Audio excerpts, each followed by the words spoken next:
Hello and welcome to this presentation on the Windows Runtime for Windows 8. Windows Runtime, or also known as WinRT for short, is a output or a product of the Windows division, or the Windows operating system division. And that's something to keep in mind while I'm talking about the Windows Runtime, because it does get a little confusing if you don't keep the perspective of who has produced this and why they're doing it. Because we are so familiar or used to having features and things produced by the dev, which is the Visual Studio team, the .NET team, the C# team, and so on. So this product is from the Windows Runtime, the Windows division team. So they are, as a Windows platform team, they are interested in building a platform, the new Windows 8 Runtime platform, such that it's more accessible to programmers, because they don't favor one set of programmers or the other. They are interested in capturing or servicing all the programmers that are out there potentially that can program for this platform. So that's their real objective. So if you see it from the point of view or the perspective of the Windows division, then I think the next few slides will be a lot more interesting, because you kind of have that the twist on that.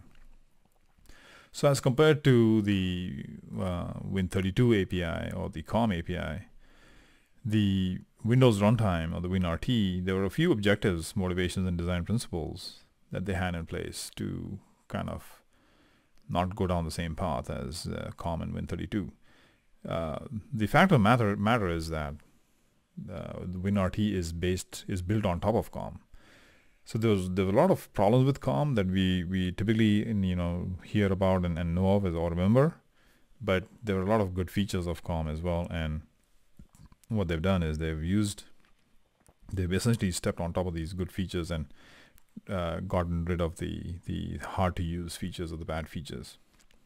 So of course, as part of that objective, they had to include what they call a great developer experience, which essentially meant that from a tooling point of view, if I'm a C# programmer, I should be able to see these objects. I should be able to dot into them to see methods. I should be able to see parameter completion, code completion, all of these features that I'm normally used to working with .NET. I need to be able to see that.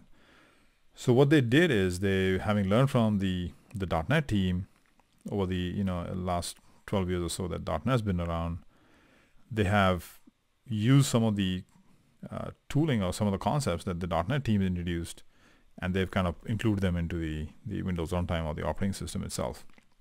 So the runtime objects, the WinRT objects, are rich with metadata, the same format that we use in the .NET CLR or the CLI is the same spec that they use in the Windows Runtime objects as well. I mean, it's almost the same. It's about 99% similar with a slight difference. But that's something that there was a learning that they took from the .NET side. In fact, there's so many things that they took from the .NET side with regards to how we in the .NET side are familiar with working with objects, and the way we like to work with objects and the APIs. They've essentially made all of that possible in the Windows Runtime. Another aspect was having an operating system or a runtime that's responsive and fluid. They've essentially done this by not allowing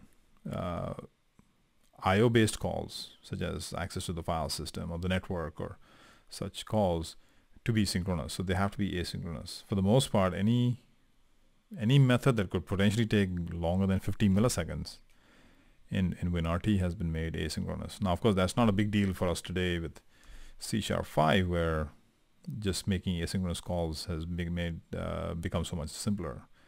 The Win32 API has always supported asynchronous calls and synchronous calls, but because we made the choice to go synchronous most times, applications would lock up, UIs would freeze up. In the new WinRT API, there's no option to go synchronous, so you have to go asynchronous. That's one of the things they did there.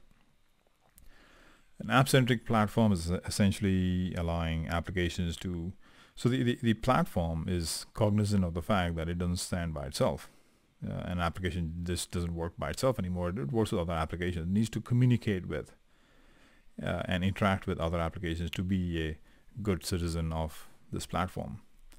And so there's a few contracts, if you will, that are part of the Windows WinRT API and the operating system kind of becomes the conduit or the mediator between applications that want to work with each other through these contracts. So they're well-defined, well-controlled contracts, very, very simple to implement, and making it very easy for applications to communicate with other applications in a sort of a pub-sub model, if you will, where the publisher doesn't know about the subscribers, the subscriber doesn't know about the publishers, and everything kind of just works.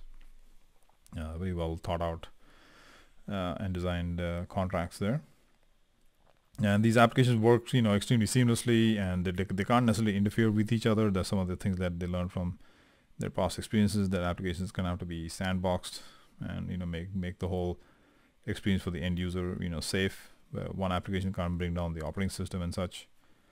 And so the entire platform is just a lot more stable.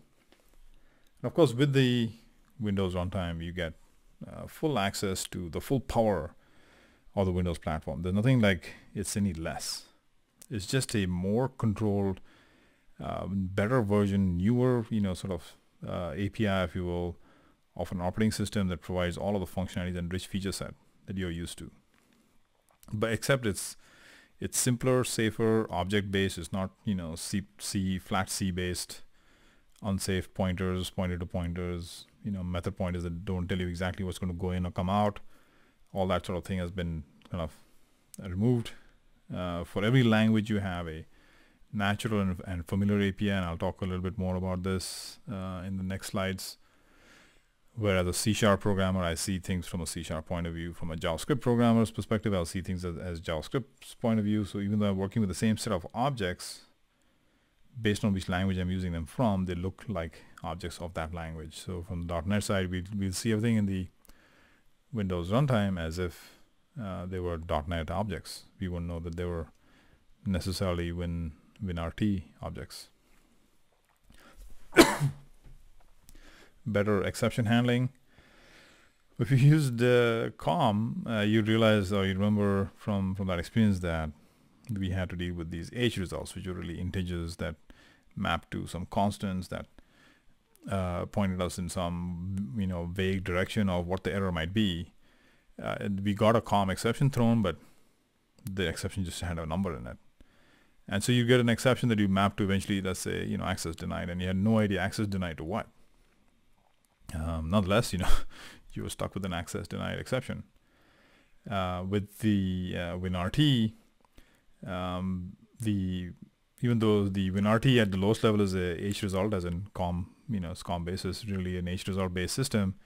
All languages using it are exception based languages, and so what they've done is they have provided now a very rich contextual information along with this API. So with this exception. So when an exception is propagated up the stack, along with it comes this contextual, lots of rich contextual information. So when you see an access denied exception, now you know exactly what happened, and then what were you trying to access? So what was the code that you wrote trying to access that caused an access denied exception? Was it a file? Was it a device? And at what point in time did that actually happen? So you have a lot more information on exceptions.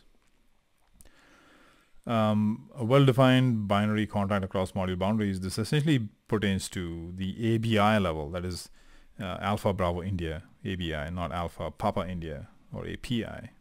The ABI boundaries, even though we don't, as programmers, don't have to worry about this stuff, it becomes key because now you have different kinds of languages, strongly typed, dynamically typed language that all have to work with each other and work with the operating system. So if I'm one language and I'm talking to another language, then the ABI boundaries become really key. Things like the calling conventions. Are you passing parameters on the stack? Or are you passing parameters using CPU registers, or a combination of the two? Are you name mangling? So that's cdecal, fast call, safe call, Pascal call, calling convention. All of these things make a big difference to this new API. And so what they've done is they've defined, or they've rethought out these boundaries, and they've come up with something much better, such that across applications everything kind of looks the same. So that's pretty key, because if you remember COM, it was more like you had to be C++, but even in C++ it wasn't easy. So it was like you had to be programming at the operating system level to be able to just use it. The WinRT is not like that. So of course, towards the same end of being able to make things easy to use and natural and familiar to the languages, they had to modernize and unify the common type system. So simple things like strings and integers had to be rethought out. One would think, why would you do that? But actually, it's a fairly complex and interesting conversation to be had when you're working with dynamic languages like JavaScript, and then managed languages like C# and native languages like C++, and they all have to kind of work together seamlessly without interfering with each other's functioning, and yet it should be natural in the C++, but it should also be natural in C# and should be natural in JavaScript as well. So they had to rethink some of the type systems. So they have a new H string type that's kind of self-managed, if you will. I won't go into the details of that. I don't understand much of them myself, but they also introduced generics, or support for generics in the type system. So we now have generics that's not just part of the .NET side, but also C# supports it. Funnily, JavaScript has some concept of how it works because it's dynamic, and in C# it just looks like generics to us. Some of the other support for operating system features such as data and communications, devices and media, of course, that's all part of what you would expect from a runtime or an operating system runtime. So that's part of the Windows runtime as well. As I said earlier, the Windows runtime is essentially COM. So at the core, it's COM. And in COM, we had this IUnknown interface, which was had three methods to it: add, ref, release, and query interface. We now have the same object, another interface called IInspectable. And of course, this comes through from this rich metadata that is available to every WinRT object through the metadata, the CLI kind like metadata that they now have on the WinRT objects as well. But from our point of view, when we are programming, we're just interested in objects that we are dealing with in our own language. So we're not interested in the COM side or the interfaces thing. We're just interested in what is this object and how do I use it and how do I instantiate it. And of course, you're instantiating it in the same way that you would in .NET if you're in .NET, in JavaScript if you're in JavaScript, and so on. So nothing really changes, but under the hoods, just so you understand this, we still have the IUnknown, and now we have an IInspectable. There's no IDispatch, by the way. So if you're familiar with the COM objects, the IDispatch interface is no longer part of this Windows runtime.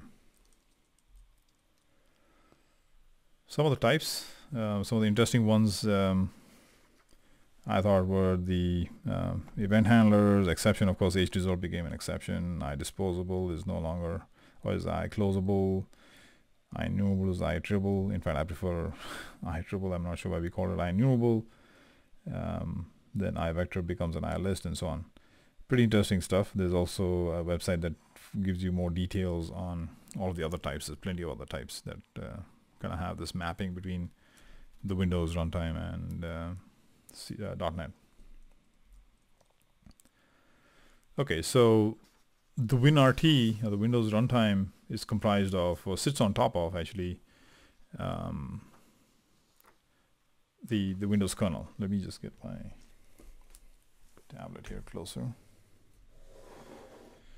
Okay, so the Windows kernel is at the core of this whole thing, and on top of this kernel we have the Windows runtime. Now the Windows runtime, as I said, is a new sort of object-oriented or object-based APIs. We're not dealing with interfaces. We're not dealing with flat, C APIs. This is object-oriented APIs.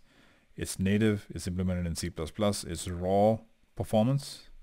They spend a lot of time in performance tuning this application, and not just from a performance standpoint, but also from an efficiency standpoint. They have in-memory binary interfaces with direct invocation, and essentially what happens is every call to the API here is just a vtable dispatch. So if you understand what that means, it's just thin, very, very thin, high performance layer on top of the kernel, which is essentially COM, but with that additional metadata, if you will, that helps with the coding time or debugging time help. on top of this Windows runtime, which provides all of the operating system services that you would expect a nice operating system to give you access to. When it comes to the languages side, we have C++, and of course the .NET languages, C#, VB, that can use XAML as the UI stack. Now the XAML is not the XAML you know from .NET. This XAML is native. It's actually brought down to the core operating system. So it's no longer on top of, if you will, the programming stack. It's actually part of the operating system. It's the new UI stack, native, high performance, GPU accelerated UI stack. Actually XAML was always GPU accelerated, but this just now implemented as a native stack, part of the operating system itself. So every programming language that's part of the operating system or that's supported by the operating system has a direct access to the XAML side of things. So in this case, C++, C#, VB.NET have access to building their UIs in XAML, but this is native XAML. You also have JavaScript, which is native to the Windows runtime. So it's no longer just a, it's no longer, not sure what happened there. Okay, let me go back. There we are. So it's no longer, it's native to the operating system. The Chakra engine is now, again, is pushed down into the platform. So it's not running in a browser, like it's not some sort of a faked, browser UI that's running your application if you write them in JavaScript. But with JavaScript, you have access to building your UI in HTML and CSS. You can't actually build your UIs in XAML with JavaScript. But from C++, C# and VB, you can actually build applications using HTML, CSS, and JavaScript. So you can have kind of combination of that. The stuff over here is just to show you how the older sort of style applications used to work, where if you're building applications in C++ and C, you're working with the Win32 API. If you're writing applications in .NET, you're working with the .NET CLR, which essentially is working with the Win32 API anyways. And if you're working in JavaScript, HTML, CSS, you're working in some browser, Internet Explorer or any of the other browsers that eventually are talking to the Win32 API anyways to get the work done. So the WinRT stack, even though it looks like a thick stack, is actually a very thin layer, but it's sort of a similar programming model, if you will. There's an API layer that abstracts the languages from the operating system itself, and this API is a very rich, powerful, familiar API. Now this next slide, what I'm doing is I'm taking the left-hand side piece here, and I'm sort of zooming in into the left-hand side. So what you didn't see in the last slide was the metadata stack, which is essentially, as I said, every single object in the Windows WinRT platform has a rich metadata associated to it, along with reflection that's built into every object in the API to support dynamic languages. So through the help of metadata and the reflection information, the tooling, if you will, the IDs and compilers can do a much better job of making us feel natural and familiar with this API. So we don't have to deal with the COM stuff, but we're dealing with, in our minds, it looks like we're dealing with C# objects if we're in C#, VB objects if we're in VB, C++ objects if we're in C++, and JavaScript objects if we're in JavaScript. We don't necessarily know the difference. But the key sort of the thing that makes that all happen is this language projection layer, whose primary function is to project this surface, this API surface, to your language in such a way that it looks natural and familiar to that language. So when I'm in C#, I see this as C#. When I'm in C++, I see this API as C++. And when I'm in JavaScript, I see it in JavaScript. So every language has its own projection layer that does this, the translation, but also does some of the sort of the marshalling, if you will, across these ABI boundaries. But it's a very, very thin layer. Of course, on top of that, you're building your Windows Store applications. Now, the nature of the store applications is such that they're intended to be, safe for the user. So when a user downloads your application from the store, they should have the confidence that the operating system is going to has their back and is not going to let any application mess up their UI or spoof their information or whatever. So there are many functions that you might do from your application, such as access the file system, network, make a TCP call, HTTP call to a web server or something, access the webcam or the sound system. All of these things require permissions from the end user. So your application will kind of publish the fact that it needs these permissions, and the end user can choose to download your application based on those permissions. And when you actually access that permission for the very first time, access that feature for the very first time, the user will have to allow your application access to that functionality. That's happening through the runtime broker. So everything that needs sort of permissions, it kind of needs to be sandboxed, if you will, goes through the runtime broker, which is a separate process, and that the runtime broker is the one that is responsible for managing that interaction. Of course, the web host, which is the sort of the rendering engine, and the Chakra, the JavaScript engine, are part of this whole experience, and they're native or part of the Windows runtime. And then we have a language support layer that is like the CLR for the .NET side. So when you're building a Windows Store application in C#, of course, all the sort of APIs to do with the operating system is coming to you from your language projection, from this side, which then goes into Windows RT or the Windows runtime. But there could be features of the language that you need access to as a C# programmer, and those features come to you from the CLR. And the same goes for WinJS, where WinJS is a set of libraries that give you access to the WinRT side from JavaScript. CRT is the C runtime or C++ runtime that the C++ side requires, again, to give you the sort of the language features, if you will, that are not part of the Windows WinRT API, but just language support functions.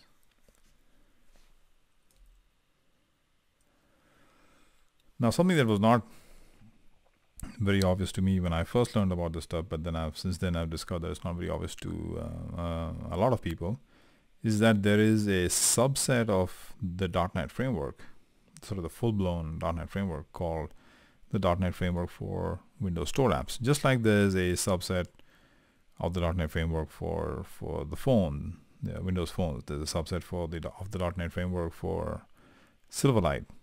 It's a subset. It's not the full-blown .NET that's available to you in Silverlight. It's a subset of that.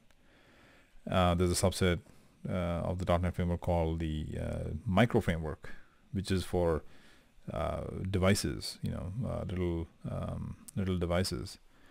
And so for WinRT, we have a .NET for Windows Store apps that is a subset of the full-blown .NET Framework.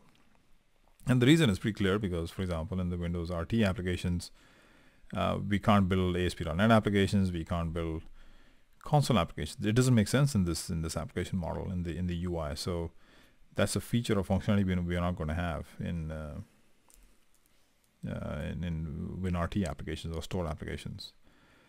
Types that were obsolete in the the .NET Framework are now obsoleted in the new .NET for Windows Store applications.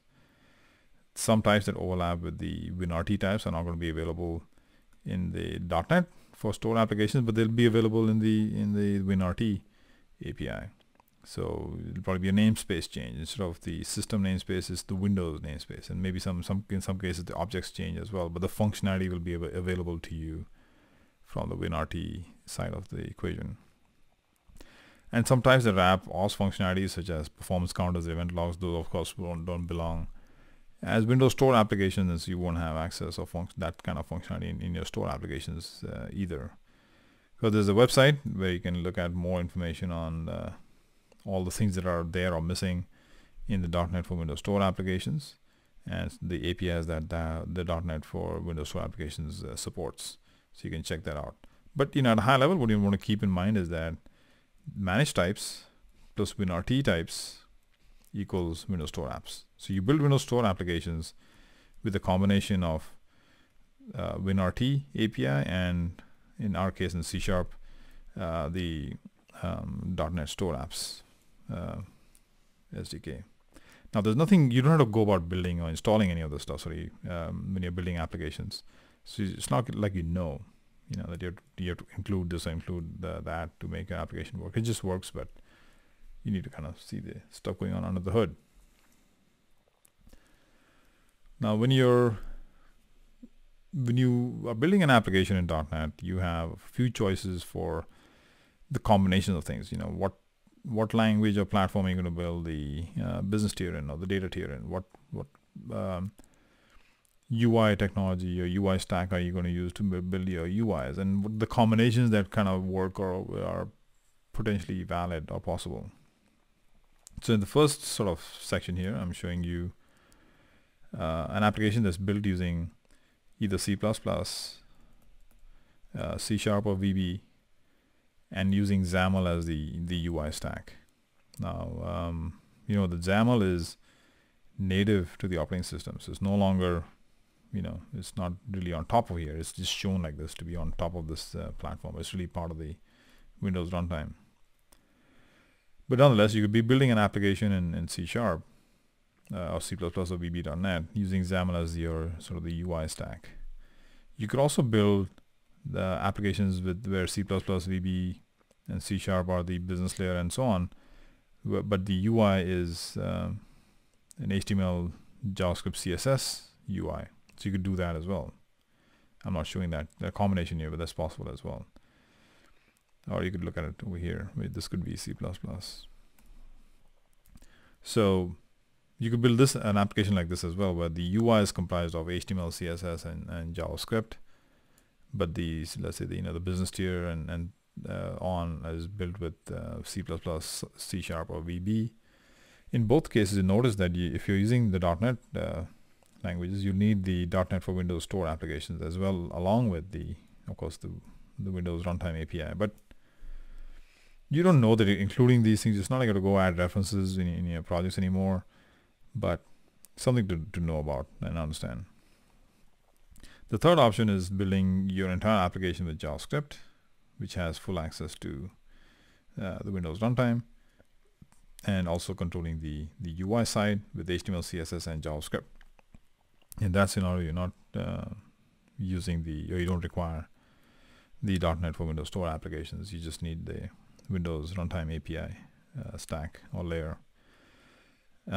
In today's presentation, we'll be first looking at an application that's using kind of this model, where we're building the applications entirely in JavaScript, HTML, CSS. It's a very quick little application to get your foundation or get your footing in this whole concept of building Windows Store applications. And right away, we'll then move over to another application that's built using this model, where I want to show you building the UI and the UI using HTML, CSS, and JavaScript, but building your business tier and data tier, if you will, using C#. So we now go on to some demos. I'm just going to start a brand new application. Let's just start from scratch, give you a sense of how we're starting the next application.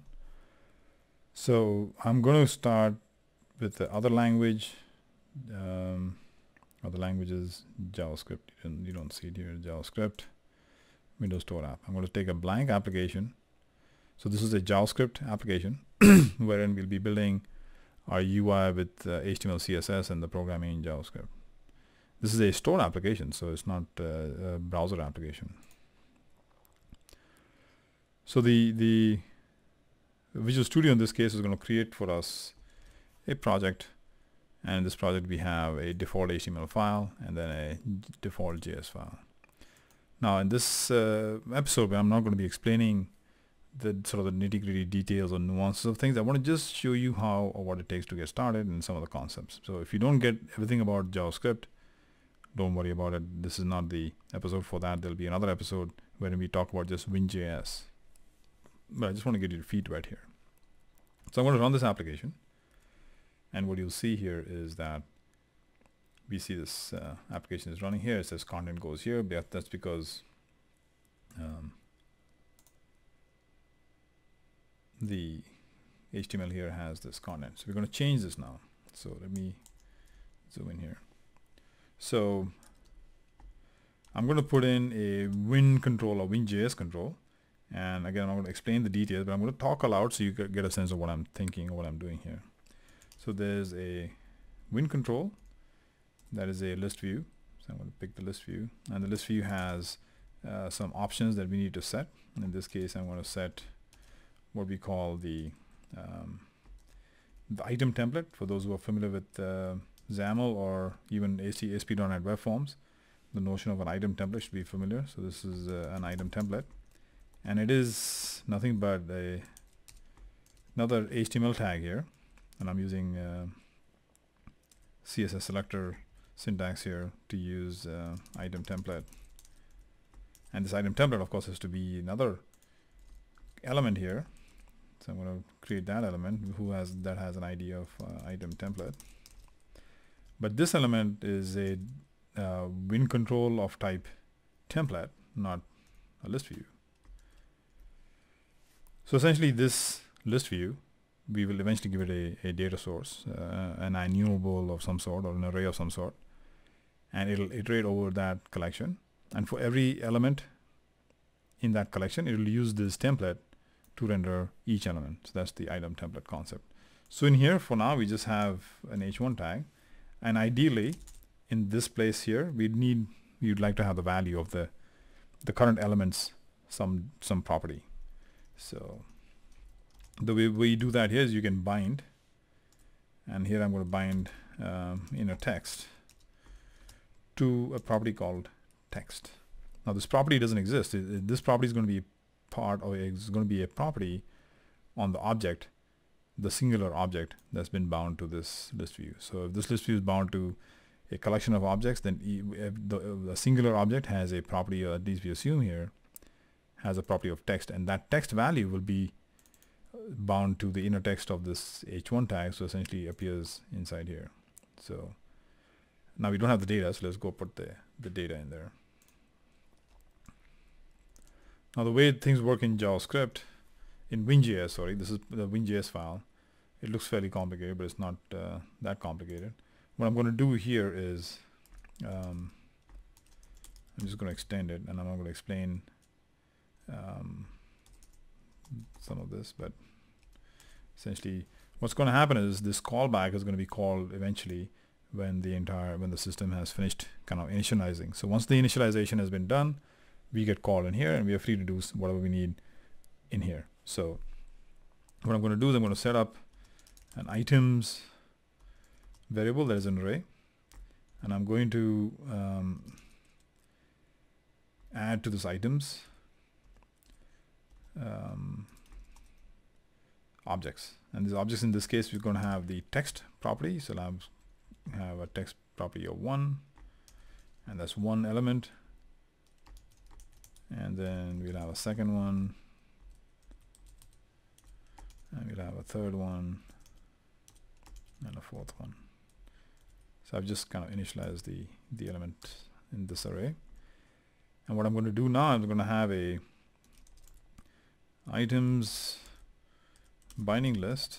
Don't worry about trying to understand what that is, but it's a WinJS control called binding of type list, and it takes in an array of items to make it a bindable list. That's all it's trying to do here. And then we need,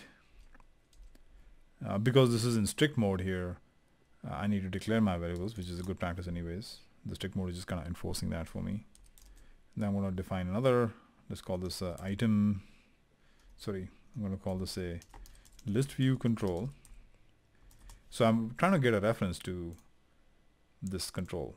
Even though it's a div tag, it essentially in my mind is a control. So I'm going to first find the div tag, and that is something familiar, document.getElementById. We call it list view, and then I want to kind of cast this control to a Win control. You saw there was no code completion coming here, but that's really what it is. So if everything works correctly, then this variable is an instance of that specific list view control as we know it, as a Win control, not as a HTML tag. And this list control then has a property called item data source, which is the data source for the items, if you will, and we're going to assign it the items binding list dot data source. So what we've done is we just literally just created a data source here, and then we bound the data source to our list view control. Okay, so what we should see is if everything goes okay. I guess I made a mistake here with the get element by ID. Oh, you know what? I think I didn't name the div here. I need to give it an ID here. So ID is equal to list view. Okay, let's see if that works. And there we have it. So we have a list view that's displaying all the numbers here. The data that we have is going vertically, but that's the idea. So this should help you get a sort of a sense of how these things work. Now let's up the ante a little bit here. This is not the main project, but I kind of just want to show it to you in the simplest form how this all works. Let's say we now want to build the application where the kind of application where the UI is built in HTML, JavaScript, and CSS, but the actual data and business layer is in C#. So in other words, simplistically speaking, we want this data to come from a C# application. So I'm going to add to the solution a new project, and this project is going to be a in C# Windows Store application. I'm going to build a Windows component, runtime component. The Windows runtime component, it's essentially an assembly, but this assembly is the kind of the way we share code across other Windows Store applications, either our own applications, they're libraries. So they're Windows runtime components that we can share across languages, meaning you can build something in C# that the C++ person can use, or you can build it in C++ that a C# person can use, and vice versa. And of course, when you build something in C++ or C# VB.NET as a Windows runtime component, you can also use them in via JavaScript. So we're going to build this Windows runtime component here. And what I want to do here is, let's say I want to define a a method here. It's public, and it returns an IEnumerable, let's say of some type. Let's call it my type. We don't have the type yet, and we call it get all data. And this get all data is going to return to us this enumerable of my type. Let's define the my type. Oh, let me zoom in here. So public sealed class my type, and it has to have, if you remember, it has to have a property of, in this case it's a string of the property called text for this whole thing to work, right? Because that's how our JavaScript has been bound here. Sorry, the HTML. The HTML is saying we want to bind the text property of whatever that object is to the inner text of this thing. Now, notice that both the classes here are sealed, and that's one of the requirements for any Windows runtime type that is exposed in the public side. So anything that's exposed through the public surface of this class, such as public surface of this class, for example, this class has to be sealed as well. So that this class has to be sealed, and anything else that it is exposing needs to be sealed as well. And here we'll just add in, we'll return a new list of my type, and we'll just have let's say new my type text, and let's say in this case we'll use letters, right? And this is B, C, D. Now, C# doesn't care about the extra comma, but we do, and return that. So this is returning an IEnumerable of this type, and what we want to do now is use this type from our JavaScript application. So of course we need to add a reference of this assembly in this project. So I'm going to add that reference. And once we add the reference, look at what's going to happen. I'm going to take this namespace and I'm going to put in here. So let's say I do this. I say win runtime component 1 dot, and you can see class 1. It's giving me the code completion. Class 1. Now we need to new up an instance of class 1. So let's say new blah class 1, and then we have a method called get all data. But look at what's happened to the casing here. The casing has become a JavaScript style, so camel cased, if you will, as compared to Pascal casing. And that's the sort of one of the aspects of natural and familiar. So in this case, the JavaScript language projection is projecting our C# class as a JavaScript class. The JavaScript side doesn't know whether it was built in C# or in C++ or in JavaScript. It looks like a JavaScript class here. And this get data will give us, so here we have items, and I'll just comment this out. So basically our items is now going to be a list of data that came from our Windows runtime, sorry, our C# class here, and everything should kind of just work. But except instead of saying 1, 2, 3, 4, we should see A, B, C, D, hopefully. So let's see if that actually works. I guess not. It's right. Let's go. This is get observable. So let's go back in our thing here. Yeah. So one thing that doesn't kind of translate is that an enumerable on the C# side doesn't translate to an array in JavaScript terms. And so what we can do here is we can just for each item. Oh, actually, this is an iterator, so I'm just going to use a different syntax here. It looks a little complicated, but it's not that. Items is an iterator, so we'll say it's actually not an iterator yet. So I'll say iterator is equal to items dot first. That gives me the iterator, and then I say do while iterator dot move next.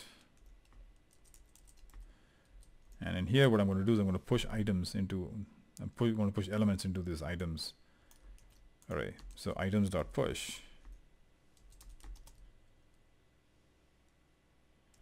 Not sure why it's not showing me that. Push.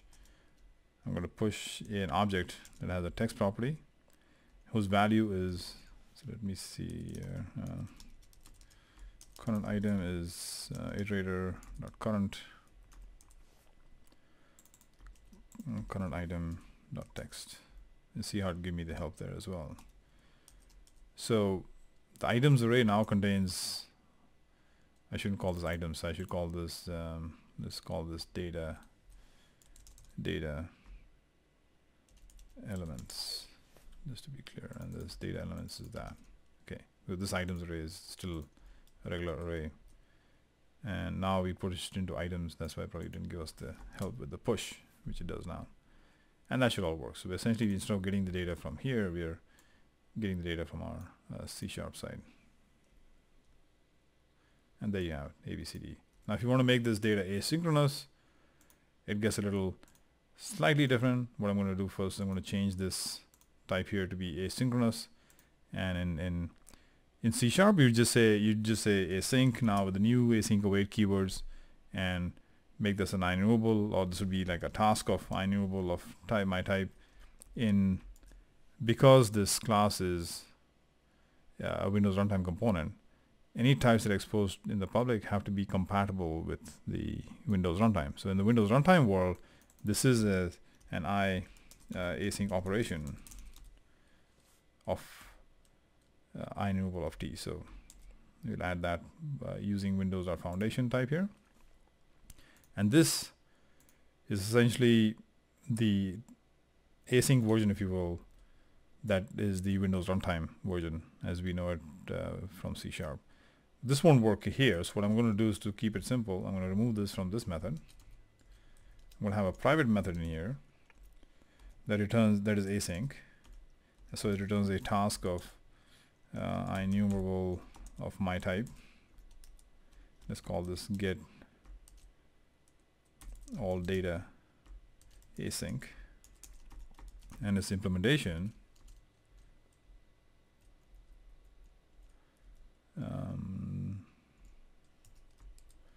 is that something is not liking here.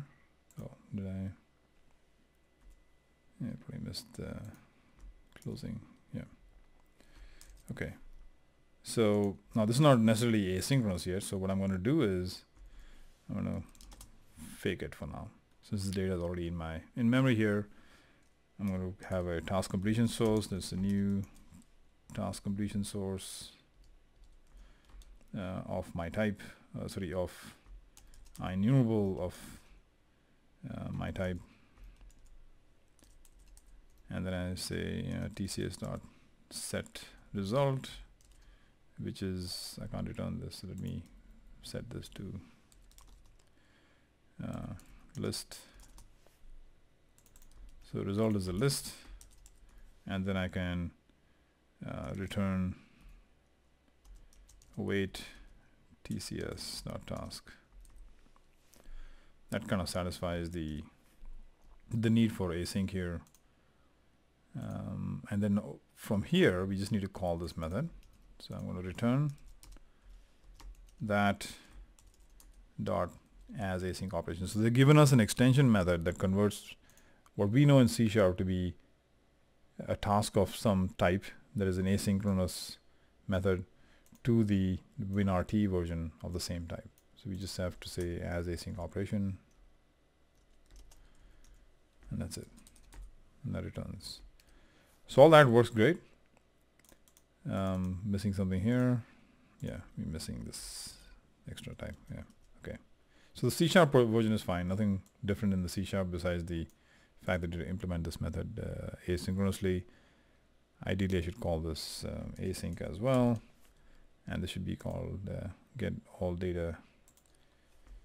I'll call this internal async. Right? Okay. Just so everything works here. Now, from the JavaScript side, things will change a little bit as well. What we do is it's going to be an asynchronous call, so this will be I don't need the variable here because it's going to be calling us back in a promise, in a JavaScript promise. So this is all data is no longer all data, it's all data async. And once you do the all data async, you then have a promise, JavaScript promise, and this is another function that takes a callback, and essentially it kind of works like that. But what we're going to do is we're going to put all of the stuff that we already have in the callback. Right? So all of the stuff that we were doing before needs to be done when you call back. So in this case, we'll have this data elements as the method, the parameter coming in here, and that should all work. So nothing has changed really, except that we made the call asynchronous.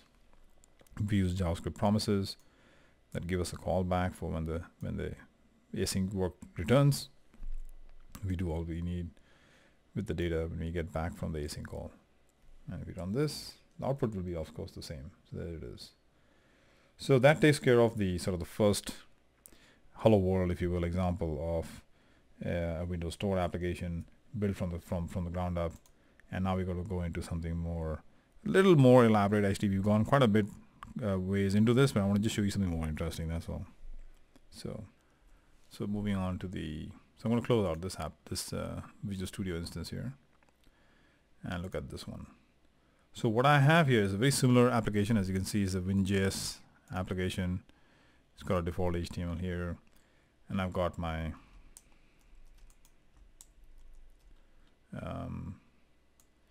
a list view WinJS object here that uses an item template. So this is the item template, if you will, for the list view. You can see your item template is equal to image overlay album template. These templates I actually have just taken from the developer website, MSDN. They have a bunch of these templates with the style sheets accompanying them, so it's very easy to kind of get started. That's what I've done here. I've just bound in this template to the image. I've bound the image URL property to the inner text of this H3. I've bound the title property to the inner text of this div. I've bound the category property of this template. So this is an item template, and there's also a header template. So both of these have been sort of identified here in the options for this list view. Because I'm not going to go into the details of how to hook up a list view correctly. This we're going to be doing in the one of the other episodes called the on WinJS, or specifically in another episode related to the WinJS list view.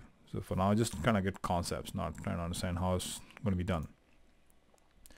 On the JavaScript side, just like we did earlier, the JavaScript side has an items array, and it's got a bunch of items that is defined upfront, meaning in JavaScript. So it's not coming from C# yet.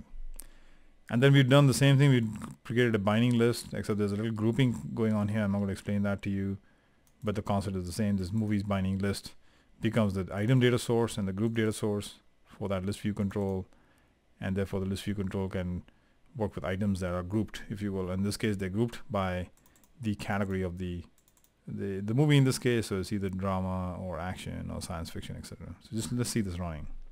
And the images are coming from the images folder that's part of this project here. So the movie images folder has all of the images that we're looking at. So the images are local as well. So data is in memory as in JavaScript, and the images are local. So we run this application, you can see there's a bunch of images here, pictures, action, drama, science fiction.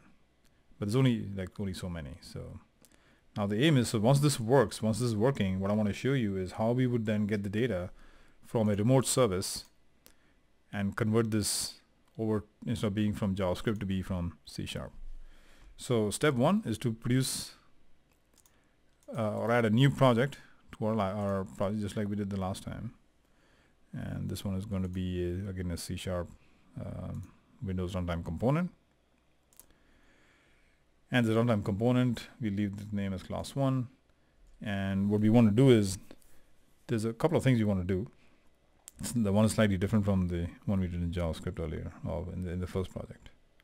And that is, well, first let's implement it the way we did with JavaScript, so that we get it back to where we had, wherein all the functionality is built into the Windows Runtime component. And then later on, I want to move that out into another library to kind of simulate the fact that maybe we had functionality already built in some class library in C#, .NET, and how would we use those libraries from our Windows Store applications. So first, let's just get this started here, functioning. So let's have the same method here. Let's call it a public async operation of IEnumerable of, in this case, I'm going to call it video, which is a type that doesn't exist yet. But we can add that, and we can just call it get all videos async. And the videos class actually have predefined thing here, so just me get the class and put it in there. So now that's working. And this one's implementation, we're going to do the same thing. We're going to call a private method in this case that returns a task of IEnumerable of video, and just call this get all videos internal async. And its implementation, of course, has to give us some data back, but this one can return to us the get all videos internal async dot as async operation. So there's no change here. So only the public types, public methods, and public types have to be compatible with WinRT. The private stuff is exactly how we would program in .NET. No change there. Now over here, I'm going to use the HTTP client, which is a new HTTP client that's part of the system.net.htp, and this is an asynchronous class. In this case, we can do get async. We need a URI and have that URI for all of the JSON coming in here. But this is returning to us, oh sorry, didn't zoom in.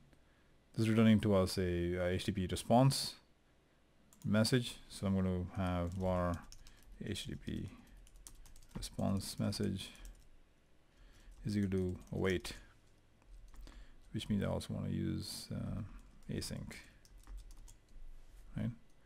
Okay, so once we have HTTP response message, we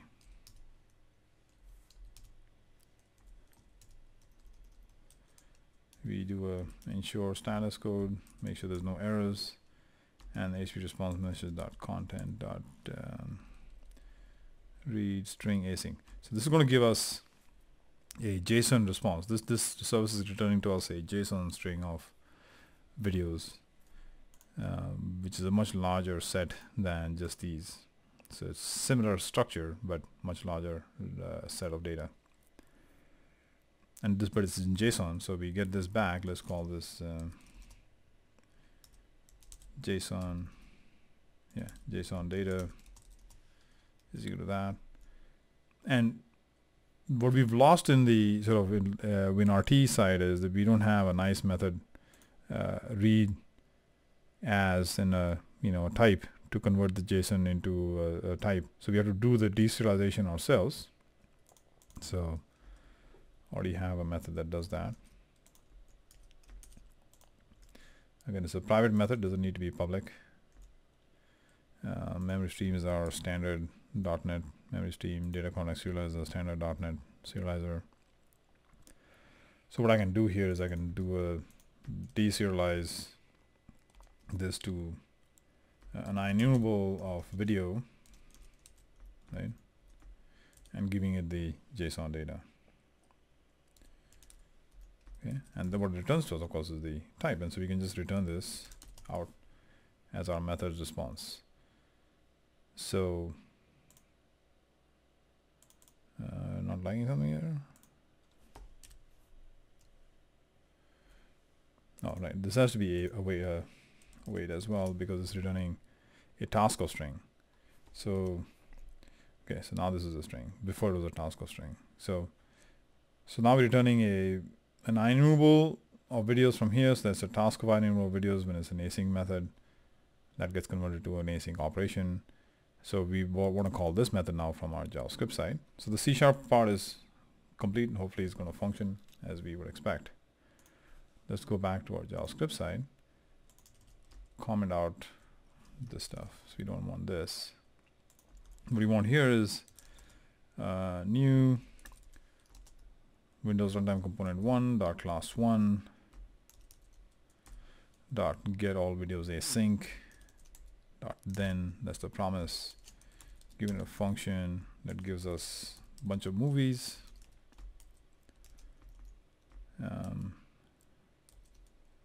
That's the callback.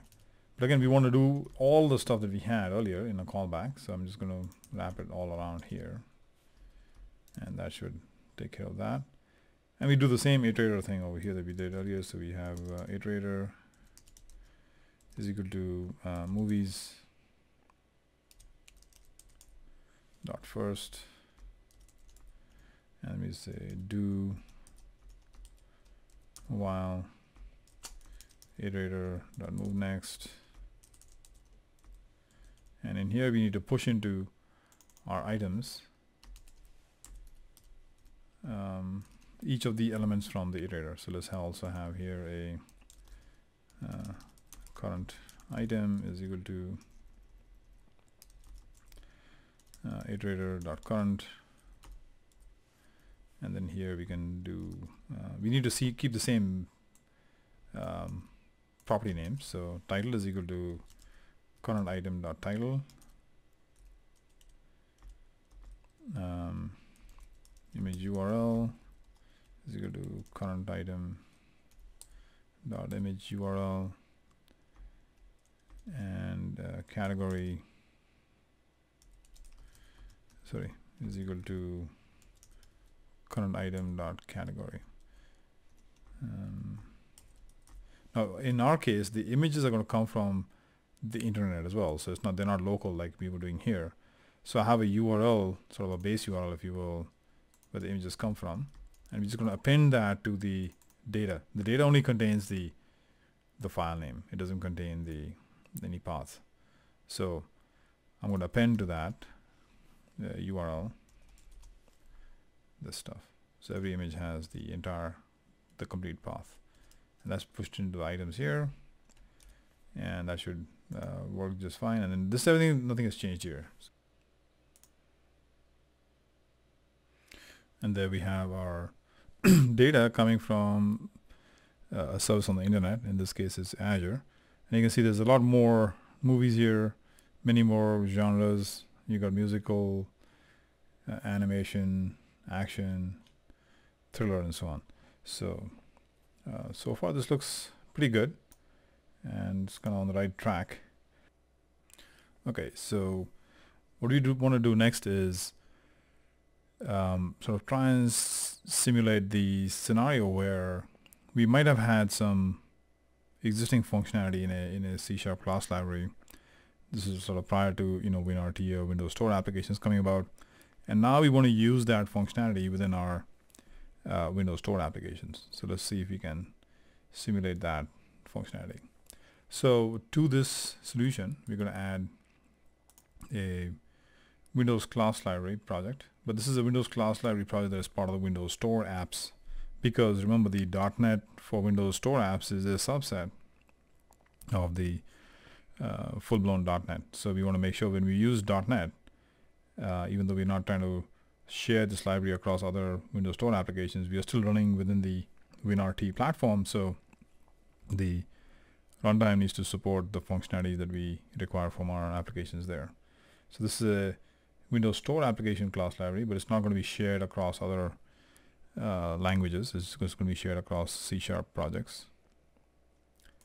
And in this class library, what we're going to do is implement what we had here. So namely, these are the private methods that we have here. Let's assume these were pre-existing and they were not part of our Windows Runtime component library. I won't change the class names. I need to add the namespaces.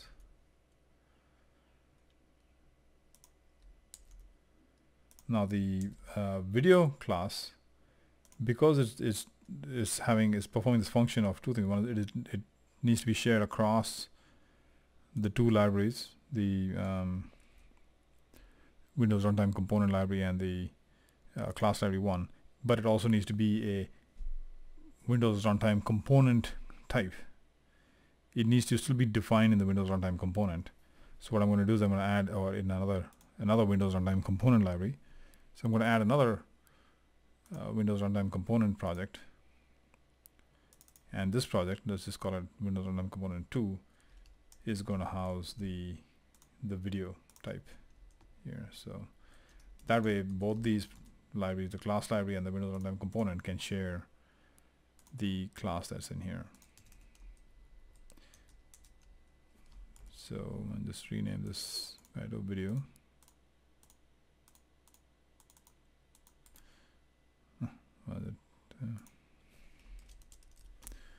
Okay, and then of course the class library now needs to reference the Windows Runtime Component too. So you're seeing that the class library can reference the runtime components, and the runtime components can reference class libraries. So in here, in our class library here, this video is now from our Windows Runtime Component 2 video, and this should compile, except the existing Windows Runtime Component now needs to new up an instance of, let's call this a video provider. Is equal to new, this is going to be class library 1.class1. I need to reference class library 1 in here too. So let's reference that. Class library 1.class1. And then this video provider now has a method called, not yet. Okay, what's going on there? Okay, so it needs to have a public method. This can be regular C# types, so it can be an async, except this type we know is going to be published further out from the other Windows Runtime component, so it's shared in another library. It now has this method called getAllVideosAsync, and then on this we can say as async operation that will convert that async to a .NET runtime type. And this should take out that. This video comes from the other library now. I don't know when that happened.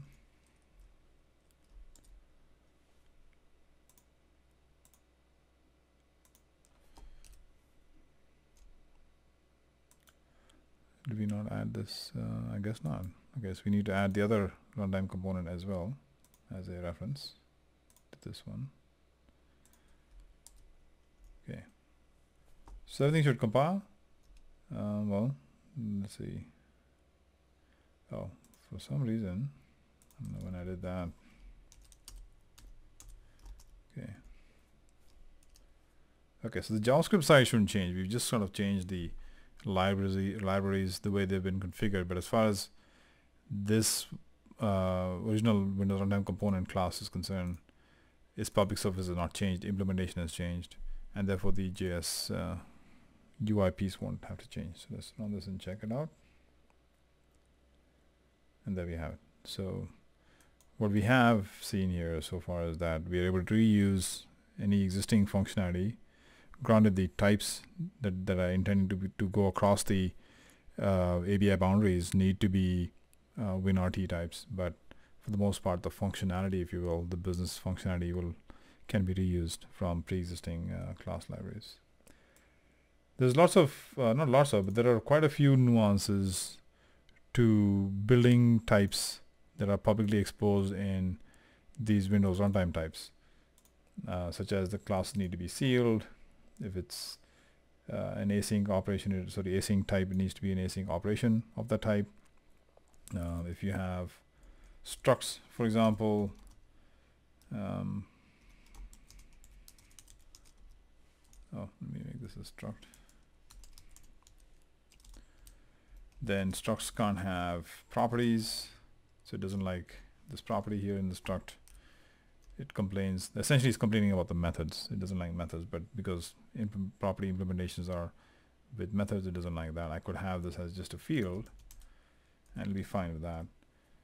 Properties can exist in classes, so in classes they can be properties, but just structs cannot have properties. So there are a few nuances like this that you have to be aware of, and they're not showstoppers. They just trip you up once in a while, and there's always a way around it.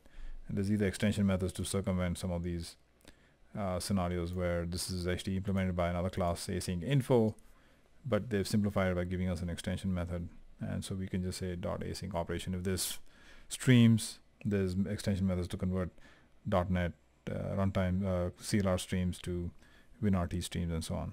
So, but we look at that in another session.